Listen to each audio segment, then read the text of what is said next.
Hello students. So last video में हमने देखा वेव थियरी ऑफ लाइट का इंट्रोडक्शन। सो हम उसी चैप्टर में आज आगे जाएंगे और नेक्स्ट टॉपिक पे जाएंगे जिसका नाम है Huygens theory, Huygens wave theory of light. और उसमें हाइगेन ने जो जो वेव के रिलेटेड प्रॉपर्टीज बताया उसको डिटेल में स्टडी करेंगे। और वो पढ़ने से पहले हम लोग ना लाइट के वेव्स की कुछ प्रॉपर्टी आज पढ़ेंगे जो इन डिटेल हमको फैक्ट एज अ फैक्ट पता है अभी के टाइम पे।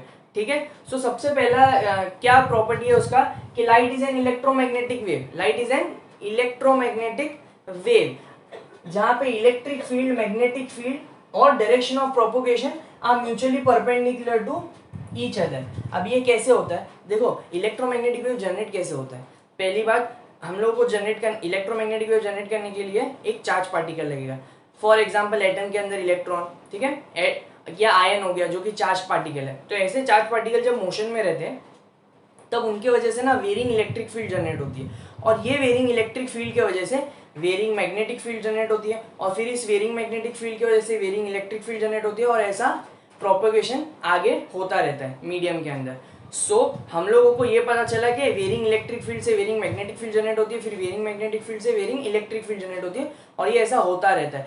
तो फॉर एग्जाम्पल अभी मान लेते हैं कि एक्स एक्सिस में हमारा वेव प्रोपोगेट हो रहा है।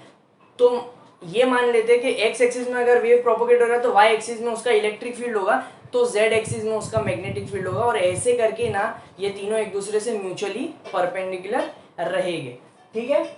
और इलेक्ट्रोमैग्नेटिक वेव्स का, खास करके इलेक्ट्रोमैग्नेटिक वेव्स का जो स्पीड होता है ना वो क्या होता है, अगर वैक्यूम में देख रहे हैं हम लोग तो वैक्यूम में उसका स्पीड होता है c is equal to 1/√μ0 epsilon not.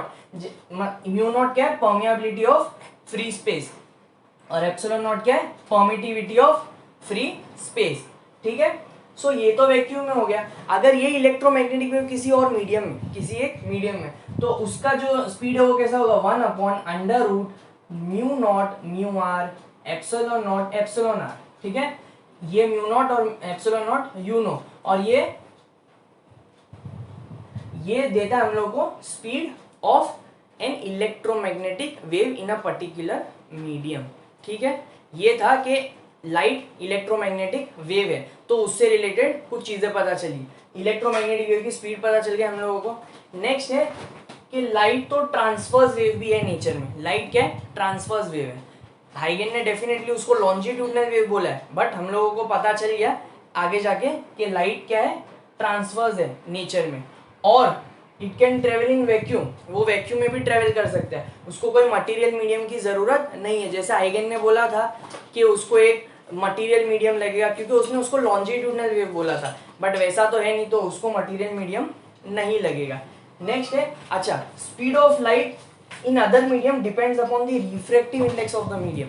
Speed of light vacuum में तो हम लोगों को पता है क्या है, 3 × 10⁸ मीटर पर सेकेंड। बट दूसरे मीडियम्स में स्पीड ऑफ लाइट वो नहीं रहेगा, वो चेंज हो जाएगा। और वो चेंज होगा किसके बेसिस पे, रिफ्रैक्टिव इंडेक्स पे। रिफ्रैक्टिव इंडेक्स जो भी होगा मीडियम का उस हिसाब से चेंज हो जाएगा। और उसका फॉर्मूला क्या है, Vm is equal to C/μm। Vm is C/μm। C क्या है, speed of light in air, μm क्या है, refractive index of the medium. तो उससे हमको Vm मिल जाएगा जो कि velocity of light in that medium. समझा। सो ये था हम लोगों का लाइट जो कि ट्रांसवर्स वेव है। तो अगर और ये जब लाइट दूसरे मीडियम में जाएगा तो उसका स्पीड चेंज हो जाएगा। मतलब हर मीडियम में लाइट का जो स्पीड रहेगा वो अलग अलग रहेगा, और किस पे डिपेंड करेगा, वो उसके मीडियम के रिफ्रैक्टिव इंडेक्स पे डिपेंड करेगा। ठीक है।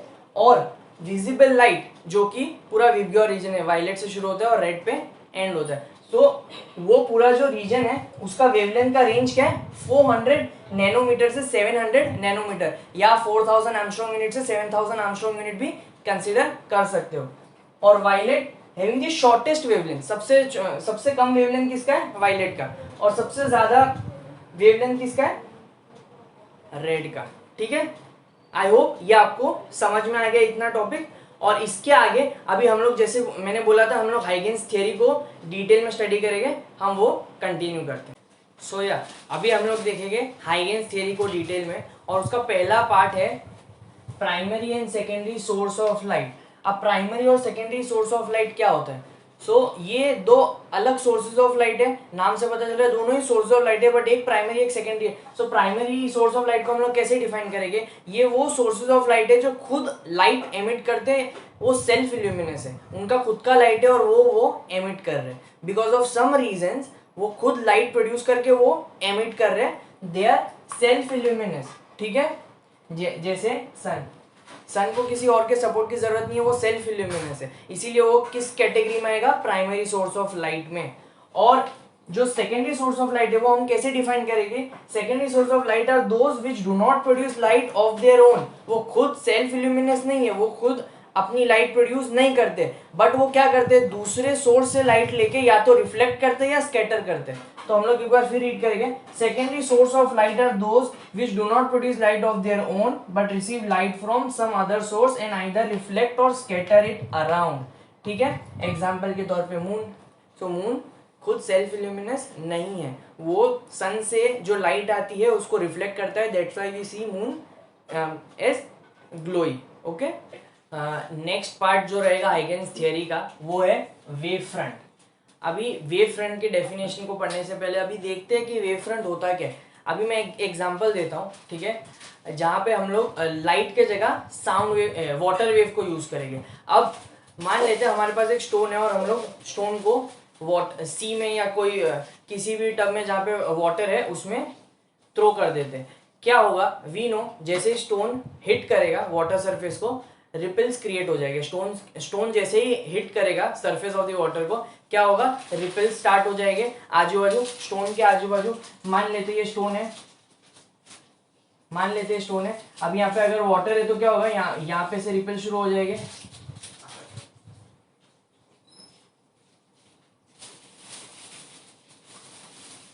ठीक है, ऐसे रिपल्स स्टार्ट हो जाएंगे। ठीक है, आजू बाजू अभी होगा। सो वेव फ्रंट हाइगेन ने कैसे डिफाइन किया, क्या बोला उसने कि जब भी डिस्टर्बेंसेस क्रिएट हो गए मीडियम में, अब इस केस में स्टोन की वजह से वाटर में डिस्टर्बेंसेस है। ठीक है, तो ये जो डिस्टर्बेंसेस क्रिएट हो रहे हैं, सो जैसे ये डिस्टर्बेंसेस इक्वल डिस्टेंस ट्रेवल करेंगे हर जगह से जब इक्वल डिस्टेंस ट्रेवल करेंगे, मान लेते हैं ये सब इक्वल डिस्टेंस पे। ठीक है, ये जो डिस्टर्बेंस है इक्वल डिस्टेंस पे, और क्योंकि वो एक ही डिस्टेंस पे और एक ही टाइम पे रीच कर रहे हैं, तो इन सब में ना जो फेज होगा वो एक होगा, इन सब में क्या होगा, फेज एक होगा। तो ऐसे सारे पॉइंट्स का जब मैं एक लोकस ज्वाइन कर लेता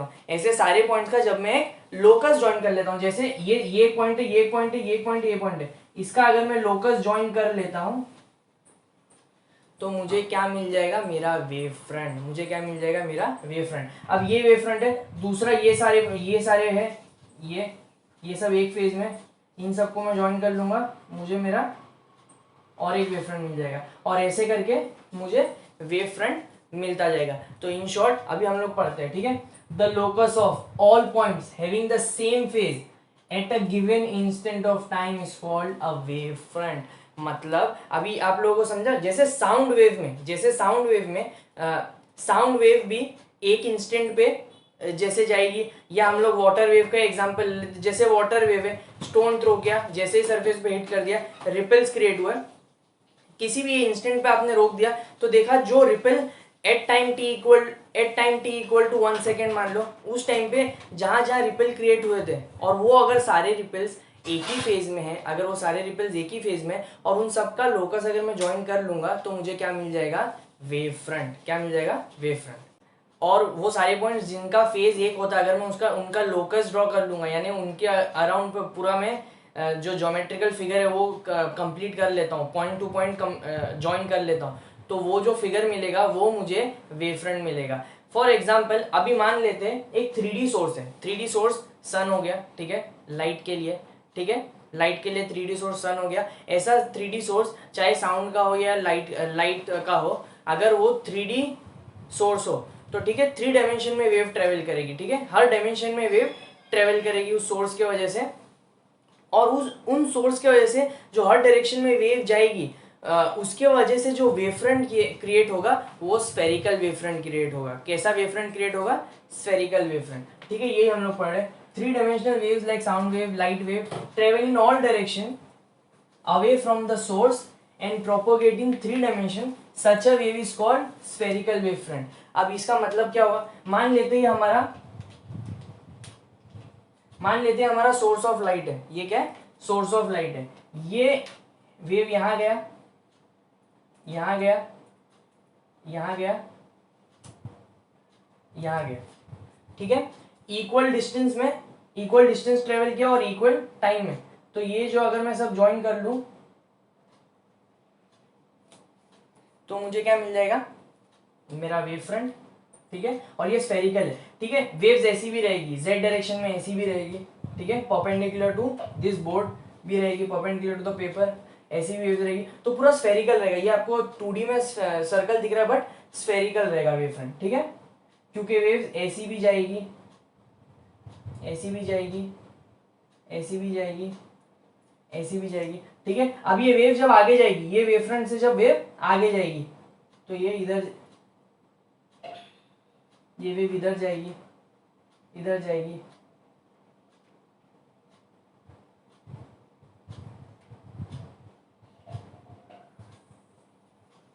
तो ये मैं जब सबको ज्वाइन कर दूंगा लोकस को, ठीक है, ये मेरा अगेन ये वेव फ्रंट है, तो ऐसे वेव फ्रंट को मैं क्या बोल दूंगा,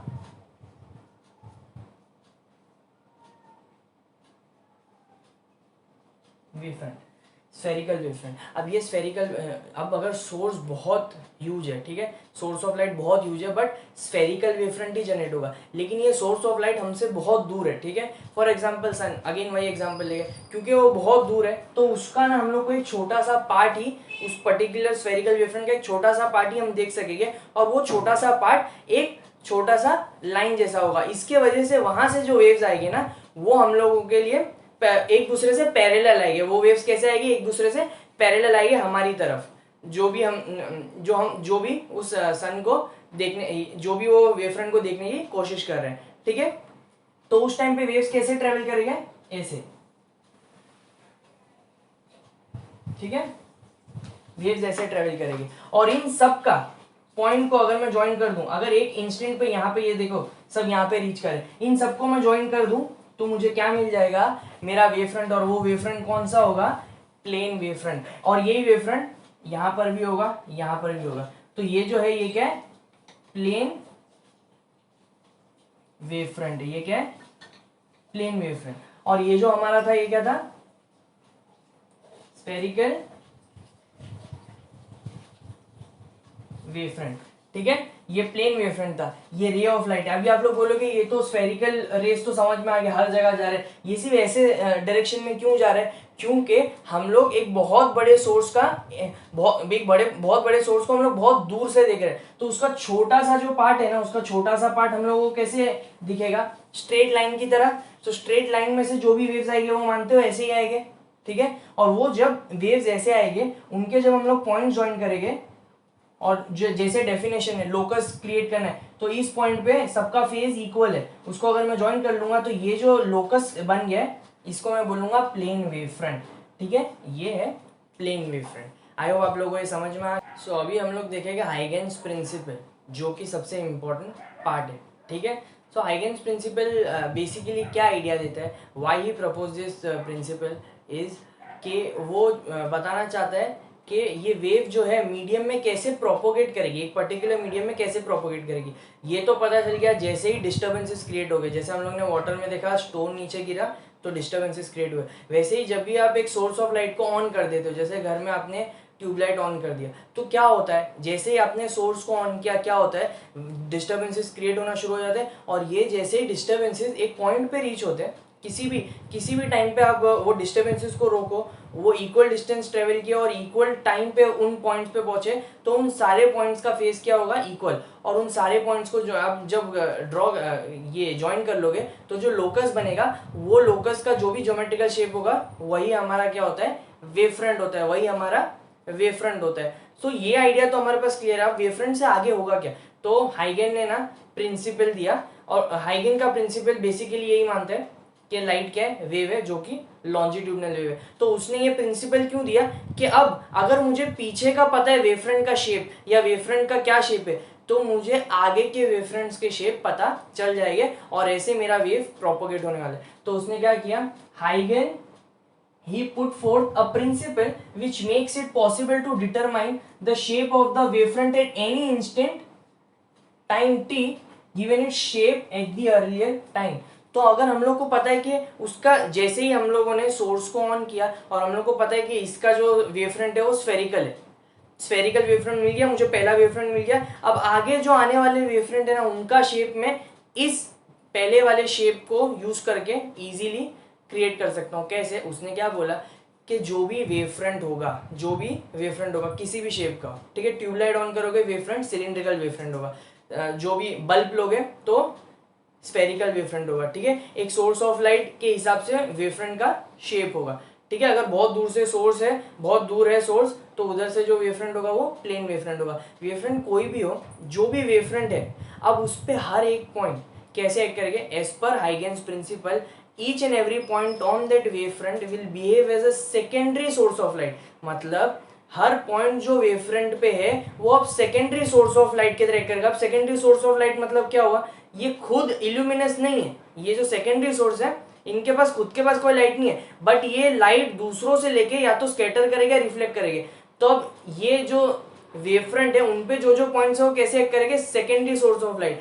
इनके पास लाइट क्यों है? ओरिजिनल सोर्स की वजह से, ओरिजिनल सोर्स ऑफ लाइट की वजह से इनके पास लाइट है। अब ये लाइट क्या करेगी? आगे स्कैटर करेंगे। इसका मतलब क्या है? इसीलिए उसने क्या बोला, ये जो वेवफ्रंट पे सारे पॉइंट है ना वो कैसे एक्ट करेगी? सेकेंडरी सोर्स ऑफ लाइट, और वो एमिट करेंगे सेकेंडरी वेव्स। वो क्या एमिट करेंगे? Secondary waves in all the direction. और ये जो सेकेंडरी वेव्स हर डायरेक्शन में एमिट करेंगे तो उसमें जो फॉरवर्ड डायरेक्शन में होगा ना वही इफेक्टिव होगा, बाकी सारे डायरेक्शन में जो होंगे वो इनइफेक्टिव रहेंगे। और अब जो ये सारे वेव जो सेकेंडरी जो वेवफ्रंट पे जितने भी पॉइंट्स हैं उनसे जो भी वेव्स निकले सेकेंडरी वेव्स, इनको अब जब ज्वाइन कर लोगे, इनका जब आप लोकस ज्वाइन करोगे तब आपको सेकेंडरी वेवफ्रंट मिल जाएगा, तब आपको सेकेंडरी वेवफ्रंट मिल जाएगा।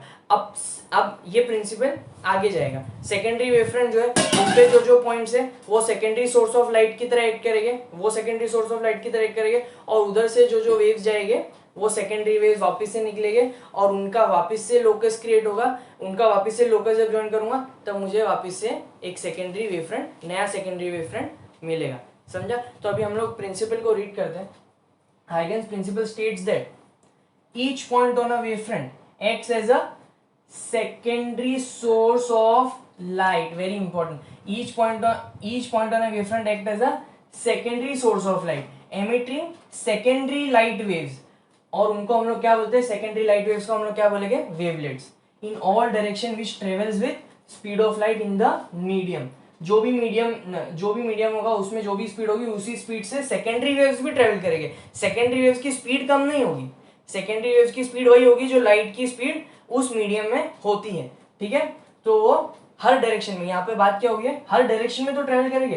तो ये जो न्यू वेवफ्रंट होगा ना कैन बी ऑब्टेन्ड। अब जो नया वेवफ्रंट होगा, पहला वेवफ्रंट तो पता था, उन वेवफ्रंट पे जो जो पॉइंट थे वो सेकेंडरी सोर्स की तरह एक्ट किए और उनमें से सेकेंडरी वेव्स निकल गई और वो हर डायरेक्शन में गई है। तो अब ये जो नई जो सेकेंडरी वेव हर डायरेक्शन में गई है ना, उनका जब मैं एक एनवेलप लूंगा, मतलब वही लोकस ज्वाइन करूंगा इन सेकेंडरी वेवलेट्स का, जो कि सिर्फ फॉरवर्ड डायरेक्शन में जा रही है।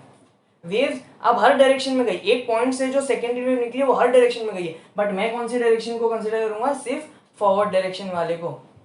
तो उन फॉरवर्ड डायरेक्शन वेव्स का जब मैं एक एनवेलप क्रिएट कर लूंगा तब जाके मुझे न्यू वेवफ्रंट मिलेगा, तब जाके मुझे न्यू वेवफ्रंट मिल जाएगा, ठीक है। तो ये उसी के प्रिंसिपल के हिसाब से हमको नया वेवफ्रंट कब मिलेगा? नया वेवफ्रंट का शेप कब मिलेगा? जब हमको पुराने वेवफ्रंट का आइडिया होगा। और वो कैसे? जब जो पुराना वेवफ्रंट है उस पे जितने भी पॉइंट्स हैं वो कैसे एक्ट करेंगे? सेकेंडरी सोर्सेज का एक्ट करेंगे, और secondary sources secondary light waves emit करेंगे, और वो सेकेंडरी लाइट वेव हर डायरेक्शन में जाएंगे। बट अगर हम लोग सिर्फ वही जो फॉरवर्ड डायरेक्शन में उनका अगर एक एनवेलप क्रिएट करते हैं तो हमें नया वेवफ्रंट मिल जाएगा। बहुत सिंपल है, उसमें कुछ भी ज्यादा डिफिकल्ट नहीं है, ठीक है। और ये जो वेवलेट है जो बैकवर्ड डायरेक्शन या बाकी सारे डायरेक्शन में ट्रेवल कर रही है ये इनइफेक्टिव, इसलिए हम लोगों ने सिर्फ क्या कंसिडर किया? फॉरवर्ड डायरेक्शन को ही कंसिडर किया, बाकी किसी डायरेक्शन को कंसिडर नहीं किया है। I hope you guys understood Huygens principle which basically tries to explain propagation of light wave in a medium. Alright, हम लोगों ने हाइगेंस प्रिंसिपल देख लिया है और उससे ये हमें समझ में आ गया है कि एक वेव मीडियम में, एक लाइट वेव मीडियम में कैसे प्रोपोगेट करती है। उसने क्या आइडिया बताया, एक वेवफ्रंट का अगर हम लोग को पहले से आइडिया होगा कि क्या वेवफ्रंट है, तो उस वेवफ्रंट पे जितने भी पॉइंट्स हो सेकेंडरी सोर्स की तरह ऐड करेंगे और वो सेकेंडरी वेव्स एमिट करेंगे और उसके बाद हमें एक नया वेवफ्रंट मिल जाएगा। और ऐसे इस वेवफ्रंट को लेके अब हम दूसरे एक नए वेवफ्रंट के पास जाएंगे और ऐसे हमारा वेवफ्रंट आगे जाता जाएगा और वेव आगे प्रोपोगेट होता जाएगा। उसने इस वे में लोगों को propagation of light wave explain किया विद हिज प्रिंसिपल। ठीक है, तो अभी हम लोग एग्जांपल के तौर पे प्रोपेगेशन ऑफ प्लेन वेवफ्रंट देखते हैं। तो प्लेन वेवफ्रंट मतलब बहुत दूर सोर्स है और वहां से लाइट आ रही है। ठीक है, वहां से तो एक पार्ट ऑफ लाइट कैसा दिखेगा, एक स्ट्रेट लाइन की तरह दिखेगा। ठीक है, इस पे जो भी पॉइंट्स रहेंगे, मैं 3 पॉइंट्स कंसिडर कर लेता हूं। ठीक है, इस पे जो भी पॉइंट्स रहेंगे वो कैसे एक्ट करेंगे, ये पॉइंट्स जो हो गए सेकेंडरी सोर्स की तरह एक्ट करेंगे। ये पॉइंट सेकेंडरी सोर्स की तरह एक्ट करेंगे और ये क्या क्या थ्रो करेंगे, क्या क्रिएट करेंगे, सेकेंडरी वेव्स। ये सेकेंडरी पॉइंट्स है। ये जो वेवफ्रंट है इस पे जितने भी पॉइंट्स है वो किसकी तरह एक्ट करेंगे, सेकेंडरी सोर्स ऑफ लाइट की तरह, और क्या एमिट करेंगे, सेकेंडरी वेव्स। और ये सेकेंडरी वेव सिर्फ फॉरवर्ड डायरेक्शन में इफेक्टिव रहेगी, बैकवर्ड डायरेक्शन या आजू बाजू जो भी डायरेक्शन है वो इनइफेक्टिव रहेगी। तो ये अगर इन सारी वेव्स को अगर एक पॉइंट पे मैं मार्क करके फिर से उनके थ्रू लाइन क्रिएट करूं तो मुझे क्या मिलेगा, मेरा था वेवफ्रंट, प्लेन वेवफ्रंट, और ये मेरा प्राइमरी वेवफ्रंट था। ये क्या था, मेरा प्राइमरी वेवफ्रंट। और ये जो है मेरा, ये क्या बन गया, secondary wavefront. Try to understand, जब प्लेन वेवफ्रंट है, प्लेन वेवफ्रंट पे हर जो पॉइंट है वो कैसे एक्ट करेगा, सेकेंडरी सोर्स ऑफ लाइट की तरह। कैसे एक्ट करेगा, सेकेंडरी सोर्स ऑफ लाइट, और क्या थ्रो करेगा, सेकेंडरी वेव। अब इसके लिए हम लोग क्या कर सकते हैं ना, सेमी सर्कल ऐसा ड्रॉ कर सकते हैं। क्या कर सकते हैं, ऐसा सेमी सर्कल ड्रॉ कर सकते हैं उसको दिखाने के लिए कि क्या वेव्स हर डायरेक्शन में गया बट सिर्फ फॉरवर्ड डायरेक्शन में ही इफेक्टिव है। ठीक है, ऐसे सेमी सर्कल हम लोग ड्रॉ करके बता सकते हैं। तो वेव्स किस डायरेक्शन में खाली इफेक्टिव, फॉरवर्ड डायरेक्शन में इफेक्टिव है। बाकी ये सारे जो डायरेक्शन है ना, देखो यहाँ भी जा सकता था वेव, यहाँ भी जा सकता था, यहाँ भी जा सकता था, ऐसा हर जगह जा सकता था, बट इफेक्टिव सिर्फ फॉरवर्ड डायरेक्शन में, इफेक्टिव सिर्फ फॉरवर्ड डायरेक्शन में। तो ये जो बन गया हमारा सेकेंडरी वेवफ्रंट बन गया। अब सेकेंडरी वेवफ्रंट पे भी हर पॉइंट कैसे एक्ट करेंगे, again secondary source of light, और ये सेकेंडरी सोर्स ऑफ लाइट फिर से सेकेंडरी वेव्स रिलीज करेंगे। ठीक है, जो कि फॉरवर्ड डायरेक्शन में रहेंगे और उनकी वजह से एक नया सेकेंडरी वेवफ्रंट क्रिएट हो जाएगा। ठीक है, उसी तरीके से हम लोग स्फेरिकल वेवफ्रंट देखना चाहेंगे। एक सोर्स है, जैसे हमने देखा डेफिनेशन में, स्फेरिकल वेवफ्रंट कब जनरेट होता है, जब एक 3D सोर्स ऑफ लाइट रहता है और वो हर डायरेक्शन में वेव ट्रांसमिट करता है। मतलब वेव इधर भी जाएगा, इधर भी जाएगा, इधर भी जाएगा और इधर भी जाएगा। मतलब सोर्स से वेव इन हर डायरेक्शन में जा सकता है। ठीक है, तो हम लोग मान लेते तीन डायरेक्शन ले लेते। ठीक है, यहाँ पे गया है, यहाँ पे गया है और यहाँ पे गया है। तो उसका वेवफ्रंट कैसा बन गया, वेवफ्रंट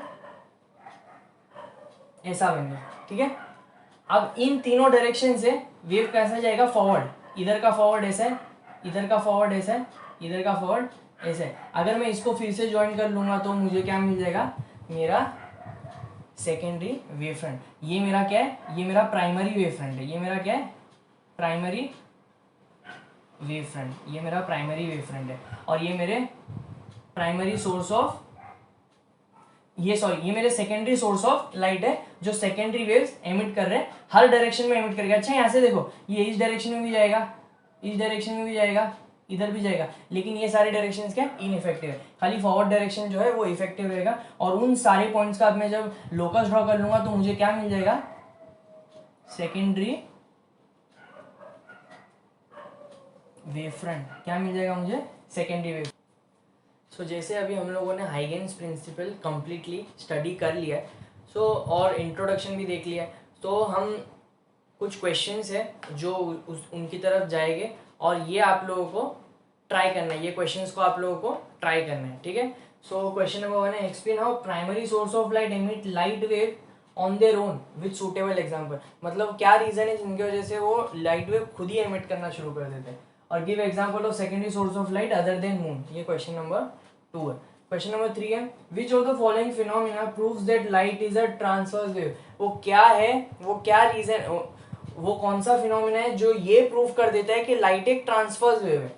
क्या वो रिफ्लेक्शन है, इंटरफेरेंस है, डायफ्रैक्शन है या पोलराइजेशन है, ठीक है। नेक्स्ट क्वेश्चन है which of the following phenomena is not common to sound and light wave. मतलब दोनों ही वेव है मगर एक ऐसा कौन सा फिनोमिना है जो दोनों में नहीं होता है।